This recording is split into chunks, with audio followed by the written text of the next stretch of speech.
Olá, muito boa noite. Está no ar o CNN AgroNews. Eu sou Leandro Stoliar e te conto tudo o que acontece no Brasil e no mundo sobre o agronegócio. Seja bem-vindo, vamos juntos.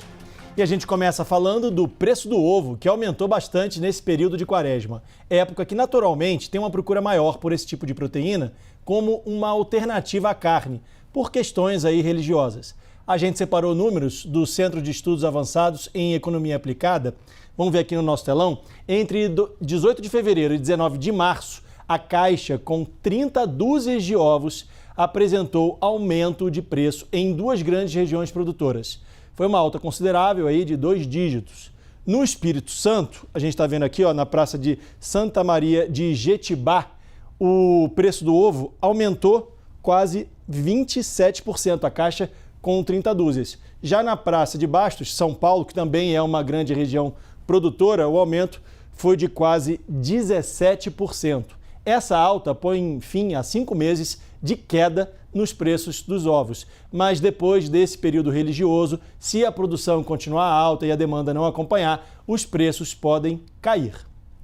Vamos mudar de assunto? O tarifaço de Donald Trump fez compradores chineses aumentarem a importação de soja do Brasil em mais de 80% em comparação com o ano anterior. As compras em janeiro e fevereiro passaram de 6,5 milhões de toneladas. Esse aumento reflete a tentativa de compradores privados de evitar as altas tarifas impostas pelo governo Trump. O resultado foi uma queda nas importações chinesas de soja dos Estados Unidos nos primeiros 2 meses desse ano, em comparação com o primeiro bimestre de 2025. Segundo dados alfandegários publicados hoje, a redução foi de 83,7%. Os operadores aguardam agora a próxima reunião entre os presidentes Donald Trump e Xi Jinping para saber a futura demanda da China pela soja americana. E a gente vem falando aqui essa semana sobre os impactos da guerra na oferta de fertilizantes.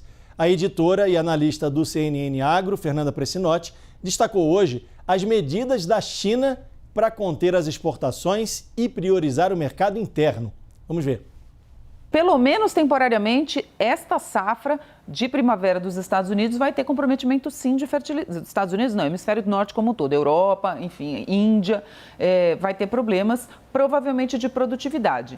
E a gente está falando muito, a gente falou aqui algumas vezes de nitrogenados, mas essa semana a gente também recebeu o representante da Mosaic que falou sobre a falta de enxofre e de fertilizantes fosfatados, que são de outras regiões, mas que já estava faltando antes da guerra, né? Desde a pandemia, por menor produção de gás natural, por menor produção de petróleo, porque o enxofre é um subproduto desses itens. E aí, então, você tem uma questão já estrutural. A gente vai continuar acompanhando esse caso aqui no CNN AgroNews. E olha só, o Supremo Tribunal Federal suspendeu o julgamento que decidiria sobre a moratória da soja. A moratória é um pacto ambiental firmado entre associações agropecuárias, ONGs e as principais empresas de trading do setor, aquelas especializadas em exportação de grãos.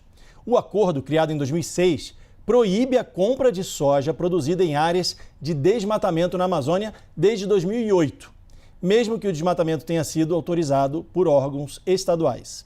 O caso chegou ao STF depois de uma série de conflitos entre produtores e exportadores.